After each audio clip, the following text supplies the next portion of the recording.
안녕하세요. 오늘은 정말 장대한 이야기를 해볼까 하는데요. 수천 년에 걸쳐 이어진 아이디어의 계주, 바로 문자에 대한 이야기입니다. 이 문자가 어떻게 세상을 완전히 바꾸어 놓았는지 그 놀라운 여정을 지금부터 함께 따라가 보시죠. 자, 한번 상상해 보세요.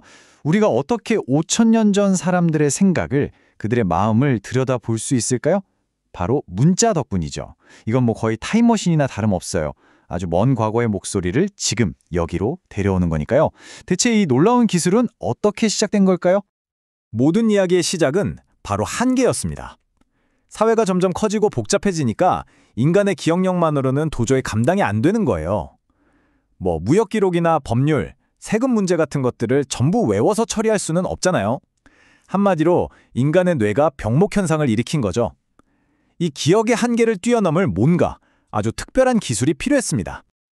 그래서 오늘 우리가 함께 달려볼 계주의 6구간은 이렇습니다. 문자의 여명에서 시작해서 이집트와 메소포타미아를 거쳐 알파벳 혁명, 그리고 그 기나긴 여정 끝에 문자가 우리 정신에 어떤 영향을 미쳤는지까지. 자, 그럼 출발해볼까요? 자, 드디어 첫 번째 주자입니다. 문자의 여명. 여러분, 문자가 왜 처음 만들어졌을 것 같으세요? 위대한 시나 소설을 위해서? 아니에요. 놀랍게도 시작은 아주 현실적인 문제였습니다. 바로 장부정리였어요. 세금을 걷고 창고에 곡식이 얼마나 남았는지 기록하기 위해서 정말 실용적인 필요에서 태어난 거죠. 그러니까요, 문자는 그냥 문명이 낳은 결과물, 그런 게 아니었어요. 오히려 문명을 앞으로 나아가게 한 강력한 엔진이었던 거죠. 생각해보세요. 수만 명의 사람들을 관리하고 세금을 걷고 군대를 유지하려면 기록 없이는 불가능하잖아요. 문자가 바로 그 거대한 사회를 움직이는 운영체제, OS였던 셈입니다. 자, 이제 두 번째 구간으로 넘어가 볼까요? 바로 이집트의 목소리를 여는 열쇠에 대한 이야기입니다. 수천 년간 침묵했던 이집트 상형 문자, 히에로글리프. 그 비밀을 푸는 과정은요, 정말 한편의 탐정소설 같아요.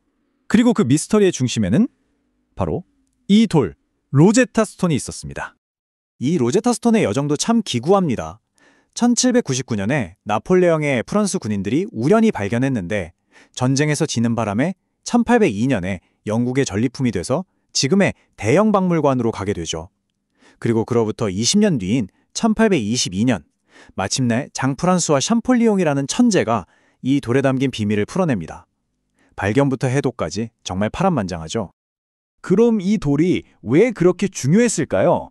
바로 여기에 세 가지 다른 언어로 똑같은 내용이 새겨져 있었기 때문이에요.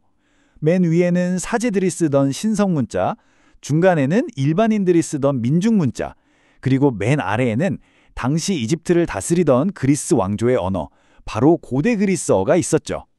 학자들은 그리스어는 읽을 수 있었거든요. 그러니까 이건 마치 암호 해독을 위한 정답지가 함께 주어진 것과 같았어요. 해독의 결정적인 실마리는 바로 이 카르투슈였습니다.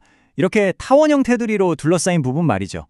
학자들이 저건 뭔가 중요한 이름, 아마도 왕의 이름일 거야 라고 추측한 거예요. 그리고 그 추측이 맞았습니다. 샹폴리옹은 그리스어 부분에 나오는 프톨레마이오스라는 왕의 이름을 이 카르투슈와 대조하면서 마침내 각 상형 문자가 어떤 소리값을 갖는지 하나씩 밝혀내기 시작한 겁니다. 이게 바로 첫 번째 돌파구였죠. 그리고 여기서 샹폴리옹의 진짜 천재성이 드러납니다. 그 전까지 사람들은 상형 문자가 그냥 그림, 그러니까 새 그림은 그냥 새라는 뜻이라고만 생각했어요. 무려 1300년 동안이나요. 하지만 샴폴리옹은 그게 아니라는 걸 밝혀냈습니다. 상형 문자는 뜻을 나타내는 글자이기도 하지만 동시에 소리를 나타내는 음성기호이기도 하고 또 의미를 구분해주는 보조기호까지 섞여있는 아주 복잡하고 정교한 하이브리드 시스템이었던 거죠. 이 발견으로 고대 이집트의 목소리가 비로소 열리게 된 겁니다. 자, 이집트에서 이런 일이 벌어지고 있을 때 메소포타미아 지역에서는 또 다른 위대한 문명이 자신들만의 해법을 찾고 있었습니다. 바로 쐐기 문자 이야기인데요. 이 문자는 기술은 환경의 아들이다 라는 말을 정말 제대로 보여주는 사례라고 할 수 있어요. 왜 쐐기 모양이냐고요? 아주 간단해요. 메소포타미아에는 돌이나 파피루스 대신 진흙이 흔했거든요. 그런데 축축한 진흙에 뾰족한 걸로 곡선을 그리려고 하면 이게 자꾸 뭉개지고 되게 힘들어요. 그래서 사람들이 생각해낸 거죠. 아, 그냥 갈대줄기 끝으로 꾹꾹 누르자. 이렇게요. 그랬더니 빠르고 효율적이고 또렷하게 쐐기 모양이 찍히는 거예요. 이 단순한 발상의 전환이 그림 문자를 추상적인 쐐기 문자로 진화시킨 겁니다.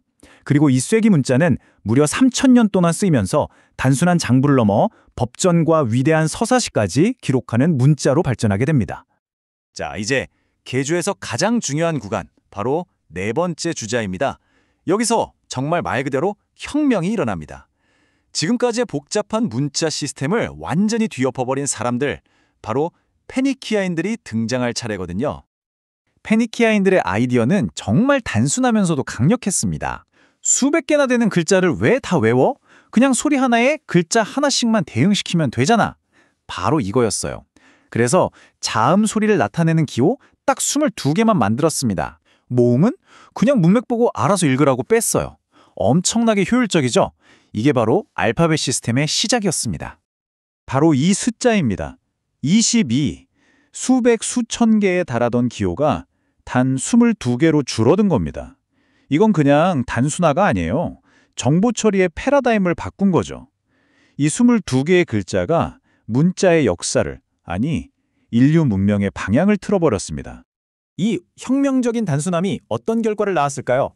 바로 문자의 민주화입니다. 이전까지 문자는 아주 소수의 엘리트, 그러니까 사제나 서기관들만 다룰 수 있는 전문 기술이었어요. 하지만 배우기 쉬운 22글자짜리 알파벳은 달랐습니다. 바다를 누비던 페니키아 상인들이 거래 내용을 기록하기에 딱 좋았죠. 문자가 드디어 신전과 궁궐의 담을 넘어 시장으로 나온 겁니다. 자, 페니키아인들이 넘겨준 이 혁신적인 바통을 이제 다른 주자들이 이어받습니다. 이 22개의 아이디어가 어떻게 긴 여정을 거쳐 오늘날 우리가 쓰는 바로 그 알파벳으로 완성되었는지 그 마지막 구간을 함께 달려보죠.